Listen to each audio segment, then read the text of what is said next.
Welcome to the Tech Egg. Don't get scrambled. Enjoy the video. In this video, I will show how to make dark chocolate truffles at home. Start by setting up a bain-marie and chopping 200 g dark chocolate into even pieces. Heat 100 ml heavy cream until it simmers gently, then pour over chocolate and let sit for 1 minute.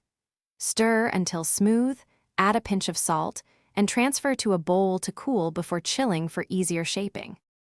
Warm the cream with flavorings like orange zest or 1 tsb instant espresso, then strain before pouring over chocolate for a clean infusion. Fold in 1 tablespoon butter or 15 g cocoa powder to adjust texture and richness. If you want boozy truffles, add 1 tablespoon liqueur after the ganache cools slightly to preserve aroma.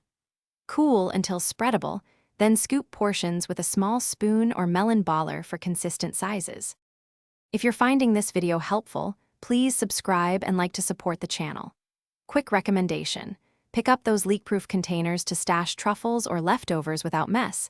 They make gifting and transport so much easier and comical when a ganache escape is thwarted.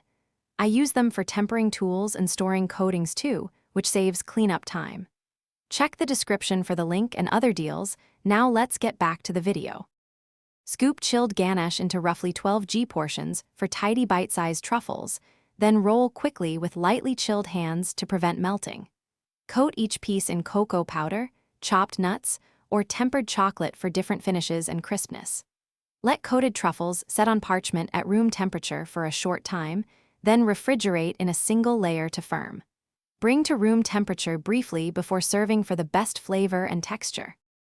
Thanks for watching. Consider subscribing if I helped unscramble your problems.